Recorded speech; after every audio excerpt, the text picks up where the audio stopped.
Welcome to Sleeping Times.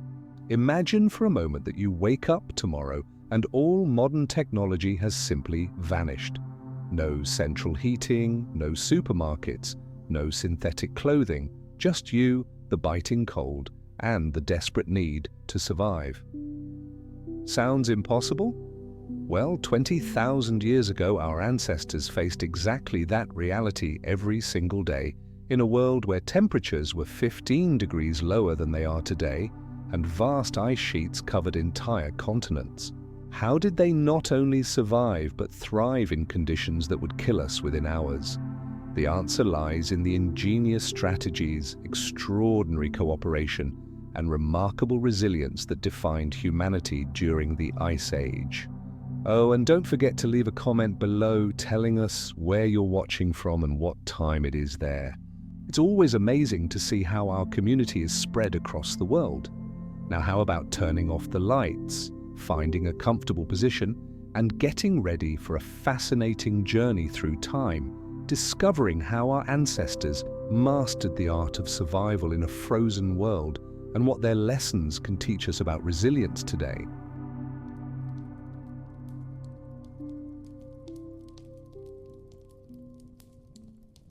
Around 20,000 years ago, Earth was a completely different place from the one we know today. Vast ice sheets, some over a kilometer thick, blanketed much of Europe, North America, and Asia. The air was biting, dry, and carried the metallic scent of extreme cold. Average temperatures were 15 degrees lower than today, turning verdant landscapes into frozen tundras that stretched as far as the eye could see. In this frozen world, small bands of humans defied the laws of nature simply by existing. They had no heated homes, supermarkets, or synthetic clothing. They had only their wits, their skillful hands, and an iron determination to survive. Each dawn marked a new battle against elements that seemed to conspire against human life. Mornings began with the sacred ritual of coaxing the embers of the night fire back to life. Fire was more than a source of heat.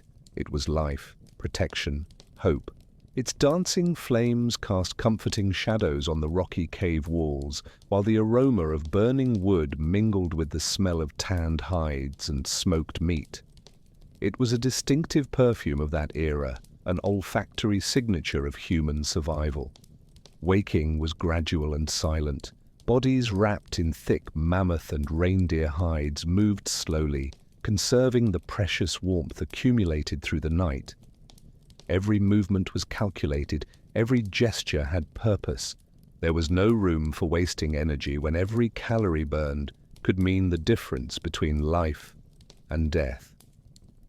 The first sounds of the day were the soft crackle of flames being fed with dry twigs and the low murmur of voices planning the day's tasks. There was no haste, but there was urgency. Survival demanded constant planning, anticipation of needs, and a deep understanding of nature's rhythms. The caves chosen as shelter were not random. They needed to be shielded from prevailing winds, have access to fresh water, and offer multiple escape routes.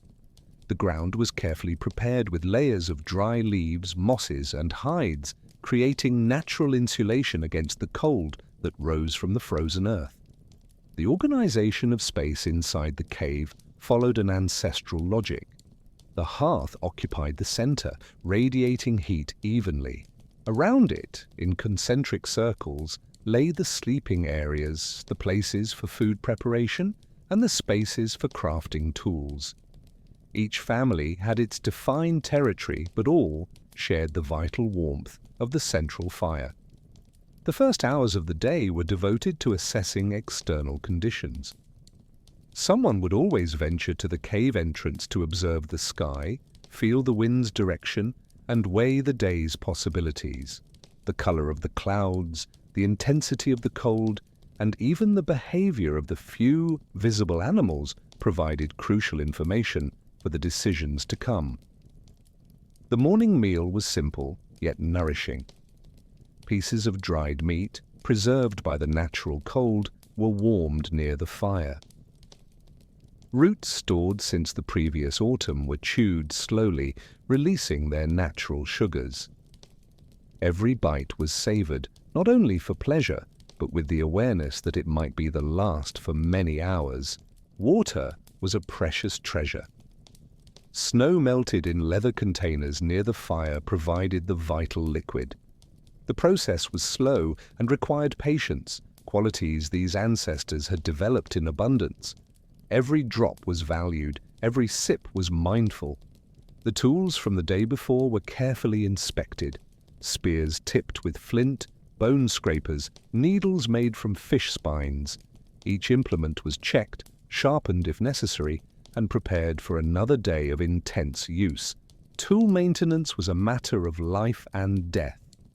As we look at our modern world with its accelerating climate change and growing environmental challenges, we cannot help but ask, what lessons do these masters of adaptation have to teach us about resilience and survival in times of crisis? When the sun reached its zenith in the pale sky of the glacial winter, the hunting parties prepared to set out. Hunting was not merely a subsistence activity, it was a complex dance between predator and prey, a demonstration of collective intelligence that determined the fate of entire families. Each expedition was planned with the precision of a modern military operation. The weapons were functional works of art. Spears with shafts of carefully selected wood, straight and flexible, were tipped with flint, expertly knapped. Each flake was calculated, every angle considered to maximize penetration and minimize drag. The spear's weight was perfectly distributed, allowing accurate throws at distances that would surprise us today. The atlatls, spear throwers, represented a technological revolution of the time. These simple devices made of wood and bone multiplied the strength of the human arm, allowing projectiles to reach lethal velocities. The distinctive sound of an atlatl slicing through the air was music to the hunter's ears, often meaning the difference between success and failure. Preparation for the hunt began long before departure. Bodies were warmed up with specific exercises, muscles stretched, and joints readied for hours of trekking through snow. Special hides were worn, lighter than those used for sleeping, yet still capable of retaining body heat during long chases. Tracking was an exact science. Footprints in the snow told complete stories. The animal's size, its age, how long ago it had passed, whether it was injured or healthy, whether it traveled alone or in a herd. Every mark on the frozen ground was a chapter in a book only the most experienced could fully read. Hunting strategies varied according to the prey. For the great mammoths, elaborate traps were required, concealed pits, palisades of stakes, or driving the animals toward ravines where they would become trapped. Cooperation was essential. While some hunters drove the prey, others waited in strategic positions, ready for the final strike. Reindeer hunting demanded a different approach. These agile, alert animals required extreme patience and near imperceptible movements. Hunters approached upwind, using the snow itself as camouflage, moving so slowly they seemed part of the frozen landscape. The moment of the kill was sacred. There was no waste, no needless cruelty. One life was taken so that others could continue, and this responsibility was taken seriously. Simple yet meaningful rituals marked the moment, thanking the animal for its sacrifice and asking forgiveness for the necessity. Transporting the game back to camp was a logistical challenge. Improvised sleds made of branches and hides allowed heavy loads to be dragged over the snow. The labor was shared fairly, with each member of the group contributing according to their abilities. No one returned empty-handed if there was anything to carry. The arrival of successful hunters was celebrated with restrained joy. Shouts of jubilation echoed off the rocky walls, always tempered by the awareness that today's success did not guarantee tomorrow's. The meat would be processed immediately, using every part of the animal in ways that reflected a profound knowledge of anatomy and preservation. Processing techniques were refined by generations of experience. Specific cuts for different uses, fresh meat for immediate consumption, strips for drying, fat for fuel and waterproofing, bones for tools, hides for clothing and shelter. Nothing was wasted, everything had a purpose. In our world of artificial abundance, where food arrives at our tables processed and packaged, have we lost the sacred connection to the source of our nourishment? And how does that affect our relationship with the environment? While the men set out on hunting expeditions, another kind of knowledge equally vital was put into practice. The gathering of plants, roots, and other vegetable resources represented an ancestral botanical science passed down through generations by careful observation and cautious experimentation. This know-how was, quite literally, a matter of life and death. The gatherers, primarily women and youths, possessed an impressive mental library of the local flora. They knew exactly where to find each species, at what time of year it would be at the ideal stage for gathering, and how to process each plant to extract the maximum benefit. Their trained eyes identified edible plants even beneath layers of snow. Roots were buried treasures. Starch-rich tubers, like the ancestors of modern potatoes, were located even when their aerial parts had vanished in the cold. Special digging tools made from sharpened bone and sturdy wood allowed these foods to be extracted from the frozen ground with surprising efficiency. Specific tree barks provided essential nutrients and medicinal properties. The inner bark of pine, rich in vitamin C, prevented scurvy during the long winter months. The harvesting process was careful, only enough to avoid harming the tree, ensuring it would continue to provide resources in the years to come. Plant preservation techniques were ingenious. Leaves and herbs were dried by the controlled heat of the fires, preserving their properties for months. Roots were buried in special caches, protected from freezing by insulating layers of leaves and stones. Some vegetables were fermented in leather containers, creating probiotic foods that strengthened the digestive system. Knowledge of medicinal plants was vast and precise. Every ache, every wound, every ailment had its corresponding herbal remedy. Willows provided the natural equivalent of aspirin, while certain roots eased digestive problems. Specific leaves were used as natural antiseptics, speeding the healing of wounds. Gathering followed strict natural calendars. The gatherers knew that certain plants were more nutritious before flowering, while others concentrated their active compounds in mature seeds. This perfect timing maximized the nutritional and medicinal value of each species collected. The gathering sites were mapped mentally with cartographic precision. Every clearing, every sheltered slope, every stream bank had its inventory of resources. This geobotanical knowledge was transmitted through stories and songs, ensuring that vital information would not be lost. The gathering tools were specialized for each type of plant. Baskets woven from plant fibers came in sizes and shapes tailored to different uses. Flint knives with delicate blades made precise cuts that did not damage the plants. Each tool was an extension of the gatherer's experienced hands. Processing the gathered plants was an art in itself. Some were eaten fresh, others needed to be cooked to neutralize natural toxins. Certain roots were ground between stones until they formed nutritious flowers. Knowledge of preparation methods was as important as knowing where to find the plant. The distribution of gathered resources followed principles of fairness and need. Medicinal plants were allocated according to each member's health requirements. Plant foods complemented the meat-based diet, supplying essential vitamins and minerals that could not be obtained through hunting alone. In our era of industrial agriculture and processed foods, how much of this ancestral knowledge of wild plants have we lost, and how does that loss affect our food autonomy and our health? Shelter construction during the Ice Age was a striking display of primitive engineering and environmental adaptation. Every structure had to withstand winds that reached devastating speeds, bear the weight of accumulated snow, and retain internal warmth in temperatures that could drop to 40 degrees below zero. It was survival architecture in its purest form.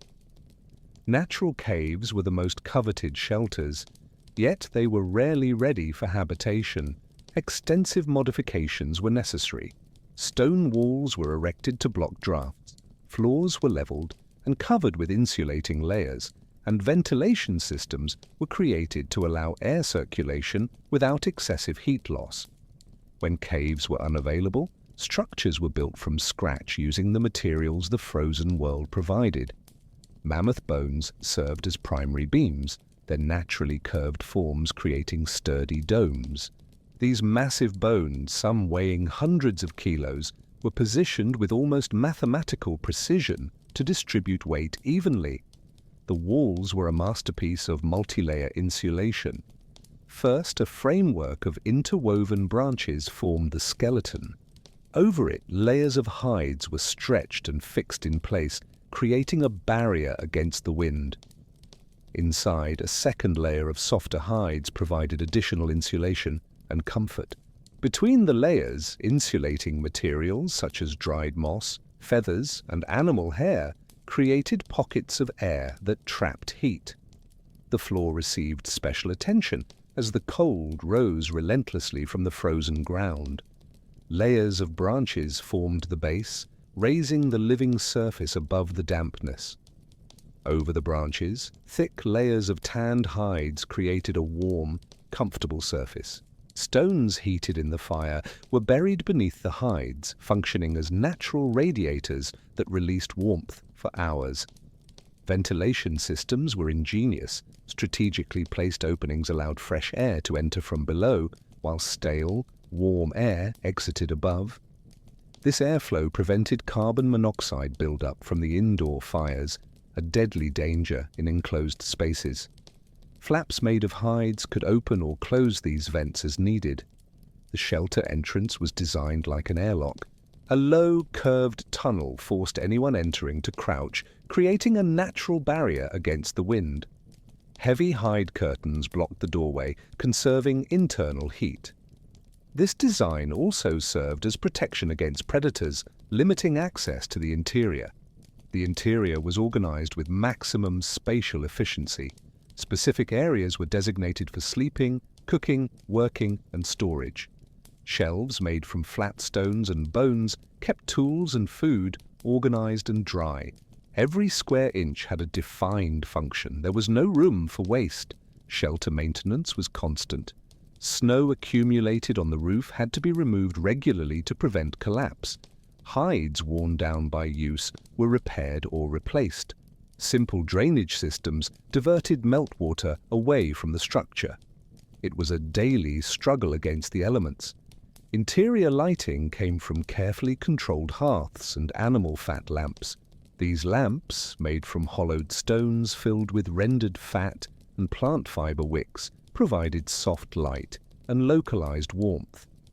The scent of burning fat mingled with the aroma of hides and wood, creating the characteristic perfume of an Ice Age home. Building a shelter was a communal effort that could take weeks. Every member of the group contributed according to their skills. Some gathered materials, others worked on the structure, and the most experienced supervised the project. It was a collective investment in everyone's survival.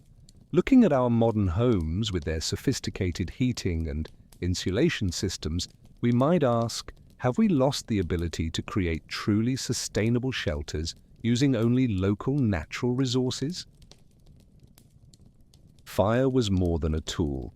It was the beating heart of human civilization during the Ice Age. Without it, survival in extreme temperatures would have been impossible. Each flame represented life, safety, cooked food, and protection from predators. The ability to create and sustain fire set humans apart from all other animals battling the glacial cold. Fire-making was an art that required patience, skill, and deep knowledge of combustible materials. The most common method used flint and pyrite, producing sparks through precise, controlled strikes. Each strike had to have just the right force. Too weak and no sparks would fly, too strong and the precious stones could shatter. The tinder, the material that received the initial sparks, was prepared with meticulous care. Dried fungi, especially amadou, were processed into a fluffy, highly flammable substance. Shredded birch bark, dried moss, and animal hair also served as tinder. These materials were kept dry in special containers, protected from deadly moisture. The sequence of lighting a fire followed an almost sacred ritual. First, the sparks were directed onto the tinder, which began to glow red. Gentle, controlled breaths fed this first ember, turning it into a small but true flame. Thin kindling was added gradually, each piece larger than the one before, building the fire layer by layer. Maintaining the fire was a responsibility shared by the entire group. Night watches ensured the flames never died out completely. Dry wood was collected constantly and stored in places sheltered from snow and damp. Losing the fire meant facing hours or even days of deadly cold before it could be kindled again. Different types of wood were chosen for specific purposes. Resinous softwoods lit quickly but burned fast, ideal for starting fires. Hardwoods like oak burned slowly and produced long-lasting embers, perfect for cooking and nighttime heating. Each species had known characteristics that were carefully leveraged. Fire control was a precise science. Cooking fires needed low, steady flames. Heating fires were constructed to radiate warmth evenly. Signal fires were fed with materials that produced thick, visible smoke. Each use demanded specific construction and fueling techniques. Cooking vessels were ingenious adaptations. The stomachs of large animals served as natural pots, heat-resistant when filled with liquid. Stones heated in the hearth were placed into leather containers with water, cooking food, without damaging the vessel. Wooden spits allowed meat to be roasted directly over the flames. Preserving food through fire was fundamental to survival. Meat smoked over special fires would last for months without spoiling. The smoking process not only preserved food but also added flavors that made a monotonous diet more palatable. Fish and meats were cut into thin strips to speed the process. Fire also served as protection against predators. Big cats, wolves, and bears avoided the flames, creating a security perimeter around human camps. Improvised torches enabled nighttime movement when necessary, extending useful hours beyond sunset. Firelight made essential nighttime activities possible. Tools were crafted and repaired by the glow of the flames. Stories were told, knowledge was passed down, and social bonds were strengthened around the hearth. It was the social center of the community where important decisions were made and traditions preserved. In our era of abundant electricity and central heating, do we still grasp the fundamental value of fire? Or have we lost that ancestral connection to the element that made our survival as a species possible? Clothing during the Ice Age was far more than protection against the cold. It was wearable survival technology, developed through generations of experimentation and refinement. Each piece was carefully designed to maximize thermal insulation, allow mobility, and withstand the extreme wear of glacial conditions. It was functional fashion in its purest form. Animal hides were the primary raw material, but transforming them into usable garments required specialized knowledge and labor-intensive work. The process began immediately after the kill while the hide was still fresh and flexible. Specific scraping tools removed all adhering flesh and fat, preparing the hide for tanning. Tanning was an ancestral chemical art. The animal's own brains, rich in natural oils, were rubbed into the hide to soften the fibers and make them water-resistant. Tree barks rich in tannins were used to preserve the material and prevent decomposition. The process could take weeks, with the hide being worked daily until it reached the ideal texture. The garments followed a layered system that maximized insulation. The inner layer, in direct contact with the skin, was made from soft, fine furs, such as those of rabbits or young foxes. This layer absorbed body moisture and created a warm barrier against the cold. The fur faced inward, giving a velvety feel against the skin. The outer layer was constructed from thicker, more durable hides, such as reindeer, bison, or mammoth. The hair faced outward, forming a barrier against wind and snow. These hides were treated with special fats that made them water repellent, keeping the wearer dry even in slushy conditions. The cut of the garments followed sophisticated ergonomic principles. Sleeves were shaped to allow a wide range of arm movement during hunting and labor. Hoods were sized to fully protect the head without restricting vision or hearing. Strategic openings allowed ventilation when needed, preventing overheating during intense activity. Seams were feats of textile engineering. Animal sinews, especially the long tendons from the legs, were processed into strong, flexible thread. Needles made from sharpened bone or fish spines enabled precise, durable stitching.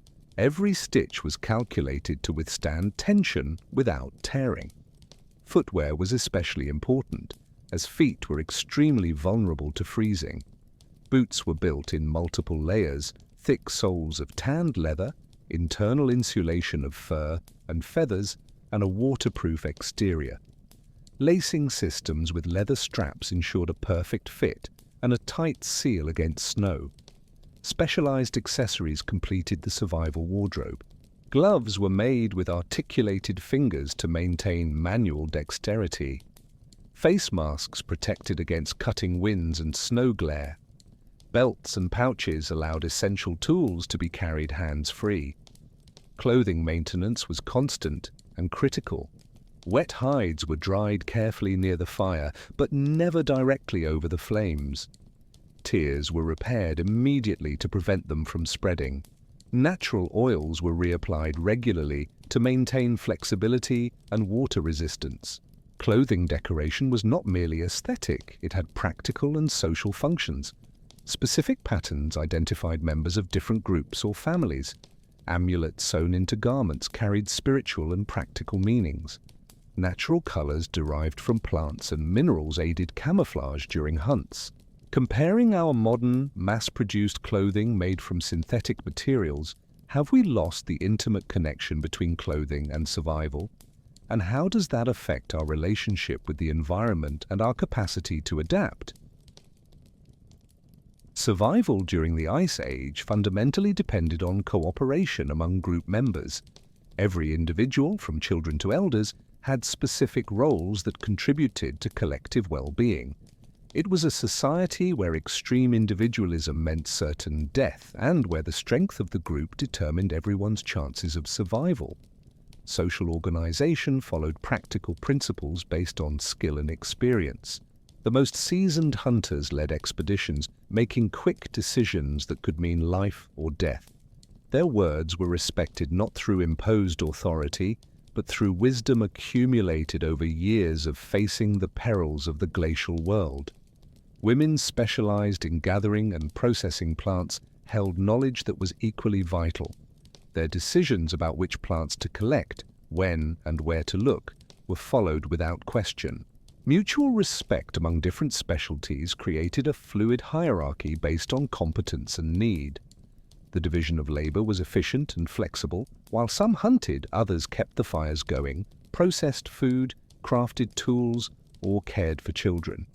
No one was idle, but no one was overloaded beyond their capacity either. It was a system of collective production optimized by necessity. Nonverbal communication was highly developed. Subtle gestures signaled the presence of animals during hunts. Facial expressions communicated danger or safety without alerting predators. Hand signs coordinated group movements during expeditions. It was a silent language that could save lives. Resource sharing followed strict ethical codes. Successful hunters distributed their catch according to each family's needs, not their personal preferences. Elders and children received the best portions, ensuring the most vulnerable had adequate nutrition. It was survival socialism in its purest form. Collective decision-making was a primitive democratic process. Major questions, moving camp, hunting strategies, or resource distribution were discussed by all adults. Consensus was sought through respectful debate, where every opinion was considered before the final decision. Care for the injured and sick was a community responsibility. No one was abandoned for being temporarily unable to contribute. Medical knowledge was applied collectively, with different people contributing their specialties in herbs, massage, or treatments. It was a healthcare system grounded in solidarity. Educating children was the task of the entire community. Each adult passed on their specific skills to the next generation. Children learned by observing and imitating, gradually taking on greater responsibilities as they demonstrated competence. It was practical, continuous education. Conflict resolution followed principles of restorative justice. Disputes were mediated by elders, seeking solutions that preserved group harmony. Severe punishments were rare, since expelling someone from the group was practically a death sentence. Reintegration was always preferred over exclusion. Collective rituals strengthened social bonds and transmitted important values. Celebrations after successful hunts, coming-of-age ceremonies, and mourning rites for the dead created moments of emotional unity that sustained group cohesion through difficult times. In our modern society, marked by individualism and competition, what lessons can we learn from these ancestors about the importance of genuine cooperation in facing collective challenges? Survival during the Ice Age required a deep understanding of seasonal cycles and the ability to adapt to the dramatic changes each season brought. Even in a world dominated by cold, there were significant variations that dictated completely different survival strategies. It was a calendar of constant adaptation. The glacial winter was the most challenging season, when temperatures plunged to levels that could kill within minutes. During these months, life centered around the hearths inside shelters. Outdoor activities were limited to the absolute essentials. It was a time to consume stored resources and to stay alive until more favorable conditions arrived. Preparation for winter began months in advance. Throughout autumn, each day was dedicated to stockpiling resources: dried meat, animal fat, wood for fuel, hides for added insulation. It was a race against time, where the difference between life and death was measured in kilograms of stored food and cubic meters of dry firewood. Spring brought renewed hope, but also new challenges. The thaw created temporary rivers and waterlogged terrain that made movement difficult. At the same time, migratory animals returned, offering hunting opportunities after months of scarcity. It was a transitional season that demanded flexibility and quick adaptation. The glacial summer, still cold by modern standards, was the season of relative abundance. Plants flourished, animals reproduced, and long hours of daylight allowed extended activity. It was the time to rebuild stores, repair equipment damaged by winter, and prepare for the next cycle of extreme cold. Seasonal migration was a common survival strategy. Entire groups moved by following animal herds or seeking regions with more favorable weather conditions. These journeys could cover hundreds of kilometers, carrying only the essentials and relying on the ability to find resources along the way. The natural calendar was read through subtle signs that only trained eyes could interpret. The position of the stars, the behavior of animals, the direction of prevailing winds, and even the color of the snow provided crucial information about impending weather shifts. It was ancestral meteorology grounded in constant observation. Storage strategies varied by season. In summer, foods were sun-dried and smoked for preservation. In winter, the natural cold served as a giant refrigerator. Underground caches protected resources from predators and the elements. It was survival logistics adapted to seasonal conditions. Group health fluctuated dramatically with the seasons. Long winters caused vitamin deficiencies and depression. Springs brought ailments related to dampness and abrupt temperature changes. Summers offered opportunities for recovery and strengthening. It was a cycle of endurance and renewal. Social activities also followed seasonal rhythms. Winters were times for storytelling, tool-making, and strengthening family bonds. Summers allowed meetings between different groups, exchanges of resources and knowledge, and collective ceremonies. It was a social calendar dictated by nature. Human reproduction was synchronized with seasonal cycles. Births were planned to occur during periods of greater food abundance, when nursing mothers could receive adequate nutrition. It was family planning based on available resources and survival conditions. Looking at our modern lives, disconnected from natural rhythms and dependent on technology to control our environment, have we lost the ability to read nature's signals and adapt our behavior to seasonal changes? Medicine during the Ice Age was a fascinating combination of empirical knowledge, careful observation, and limited natural resources.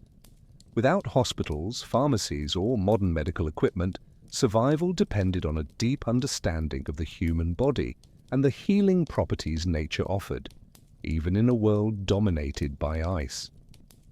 Medicinal plants were the pharmacological arsenal of the time. Even in glacial conditions, certain hardy species retained their curative properties. Willows provided the natural equivalent of aspirin for pain and fever. Echinacea roots strengthened the immune system. Specific bark served as natural antiseptics for wounds. Treating injuries required creativity and precision. Cuts were cleaned with boiled water and treated with honey when available, taking advantage of its natural antibacterial properties. Leaves from specific plants served as natural dressings. Sutures were made with animal sinews using sharpened bone needles with surgical precision. Bone fractures posed serious medical challenges. Splints were improvised from straight branches and tied with leather strips. Anatomical knowledge, acquired through processing hunted animals, helped in correctly aligning broken bones. Immobilization was maintained for weeks, testing the group's patience and resources. Preventive medicine was practiced through careful nutrition. Dietary diversity, though limited, was pursued to avoid vitamin deficiencies. Animal livers, rich in vitamins, were consumed regularly. Fish oils provided essential nutrients during the long winter months. Respiratory illnesses were treated with medicinal vapors. Specific herbs were burned near the sick, creating natural inhalations that relieved congestion and infections. Hot teas made with expectorant plants helped clear the airways. It was primitive but effective medicinal aromatherapy. Mental health received attention through community practices. Healing rituals involved the entire group, creating emotional support for those afflicted. Massages with natural oils relieved physical and psychological tensions. Music and dance served as expressive therapies that strengthened collective morale. Childbirth was attended by experienced midwives who had accumulated knowledge over generations. Specific positions facilitated delivery. Herbs were used to manage pain and speed the progress of labor. Postpartum care included special diets and prolonged rest to ensure the mother's recovery. Primitive dentistry addressed dental problems with sharp stone tools. Infected teeth were extracted when necessary. Plants with analgesic properties eased tooth pain. Oral hygiene was maintained with plant fibers that served as natural brushes. Burn treatment, common due to constant fire use, involved animal fats and specific plants. Wild aloe vera, when available, provided immediate relief. Honey was applied to speed healing. Dressings were changed regularly to prevent infection. Geriatric care tended to the elderly with respect and dedication. Arthritis was treated with massages using warmed oils. Vision problems were aided with proper lighting and protection against snow glare. The elders' experience was valued, ensuring they received special care. Compared with our modern, highly technological and specialized medicine, which aspects of ancestral medicine, such as holistic care and the use of natural resources, still hold value in our current approach to health? The final hours of the day during the Ice Age were devoted to activities that transcended mere survival. Once the basic needs of shelter, food, and safety were met, humans revealed their deeper nature through art, spirituality, and the transmission of knowledge. It was in these moments that humanity truly distinguished itself from other animals struggling against the cold. Cave walls turned into galleries of primitive art, where skillful hands created striking representations of the life around them. Natural pigments, red ochre, black charcoal, yellow clay, were mixed with animal fat to create durable paints. Each painting told a story: successful hunts, animals observed, maps of known territories. Music emerged from the sounds of nature and improvised instruments. Hollow bones became flutes that sent simple yet moving melodies echoing through the caves. Drums made from hides, stretched over wooden frames, marked rhythms that accompanied ritual dances. It was a soundtrack of survival that lightened the weight of daily struggle. Oral stories carried more than entertainment. They were living libraries of essential knowledge. Tales of memorable hunts taught strategies for future expeditions. Legends about plants and animals preserved crucial botanical and zoological information. Each story was a survival manual disguised as entertainment. Spirituality manifested through rituals that connected humans with the natural forces around them. Ceremonies of gratitude for hunted animals showed respect for the life taken. Protective rites sought safety during dangerous journeys. It was a practical religion that acknowledged human dependence on nature. Tool-making rose to the level of art. Each spear was precisely balanced, every flint blade expertly knapped. Subtle decorations on tool handles were not merely aesthetic. They served as personal identification and expressions of artisan pride. It was functionality elevated to beauty. Children's education included playful elements that made learning enjoyable. Games simulated hunting situations, teaching strategies through play. Toys made of bone and wood developed the motor skills needed for adult life. It was pedagogy adapted to the realities of survival. Rites of passage marked important transitions in community life. Youths who completed their first successful hunt were celebrated with special ceremonies. Marriages were marked by the exchange of handmade gifts. Deaths were honored with rituals that ensured the deceased's knowledge would not be lost. Early astronomy aided navigation and timekeeping. Constellations were memorized and used as celestial maps during night travels. Lunar phases indicated the best moments for different activities. It was science applied to practical survival.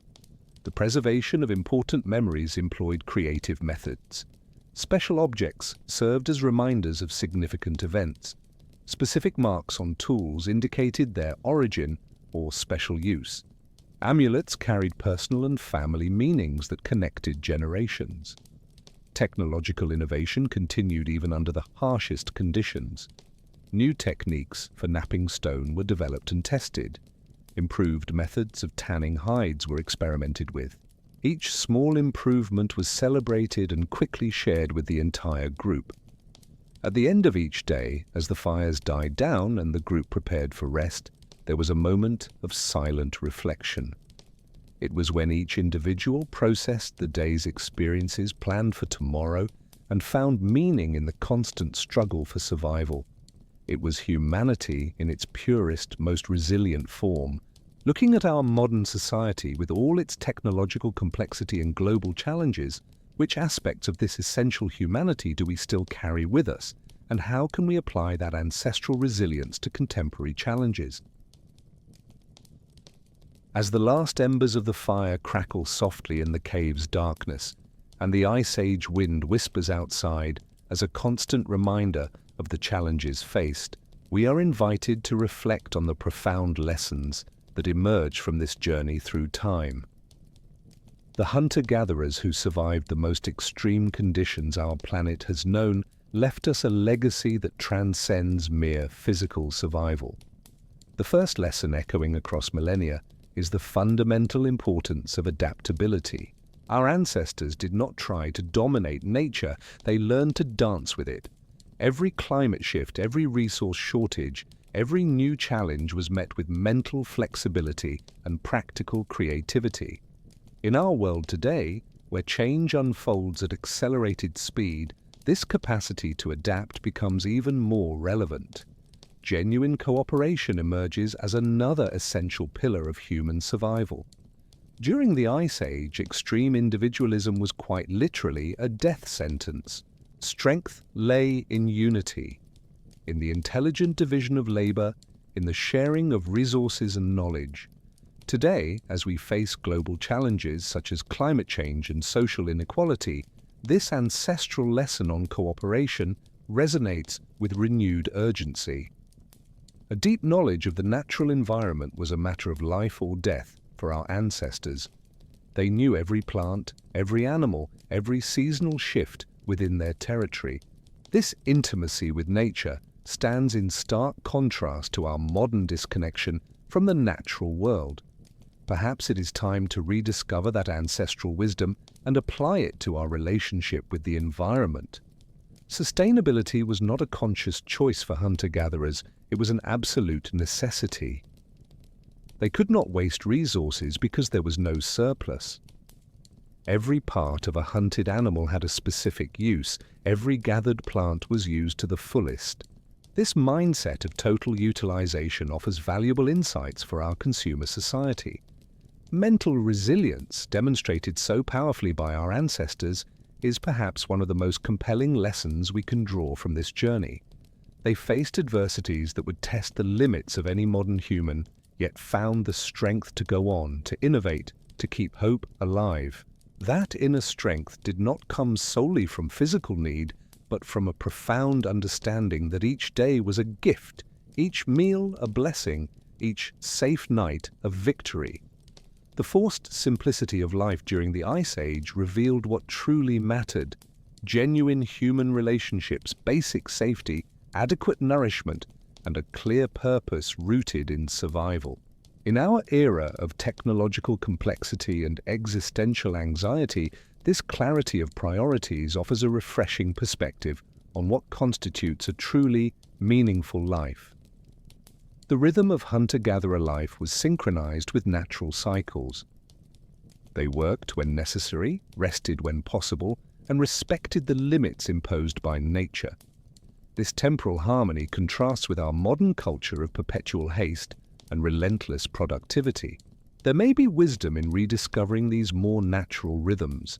The transmission of knowledge through stories, rituals, and hands-on experience created a holistic education that prepared each individual for the real challenges of life. There was no artificial divide between theory and practice, between academic knowledge and life skills. This integrated approach offers insights for our fragmented educational systems. Creativity flourished even under the harshest conditions. Rock art, music, decorated tools, all of it shows that the human need for creative expression transcends material circumstances. It reminds us that creativity is not a luxury, but a fundamental necessity of human nature. Ancestral medicine, grounded in careful observation and natural resources, developed a holistic approach that considered body, mind, and spirit as an integrated system. This perspective offers valuable complements to our modern medicine, which is often fragmented into isolated specialties. The sense of community was absolute. Each member was valued not only for what they could contribute, but for their inherent humanity. Elders were respected for their wisdom, children protected as the future of the group, and even the temporarily incapacitated received care. This total inclusion contrasts with modern tendencies to marginalize and discard those deemed unproductive. Spirituality was woven into daily life, not segregated into specific times or places.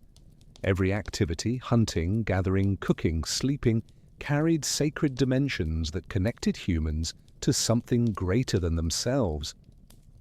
This spiritual integration offers antidotes to the materialism and existential emptiness that afflict many modern societies.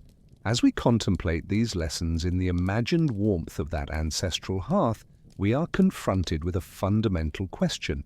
How can we honor this heritage by applying its wisdom to contemporary challenges? How can we be worthy descendants of those who survived the impossible so that we could be here today? The answer may lie in recognizing that despite all our technology and modern complexity, we are still fundamentally the same human beings who faced the Ice Age. We carry in our DNA not only the capacity to survive, but to thrive through cooperation, adaptability, creativity, and resilience.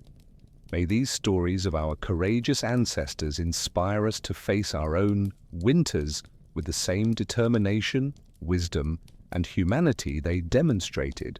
May we find in their experiences not just admiration for the past, but guidance for building a more resilient, sustainable, and humane future. And so, as the embers finally fade and sleep invites us to rest, we carry with us the eternal flame of human heritage, the boundless capacity to adapt, endure, and flourish, no matter how challenging the times we face.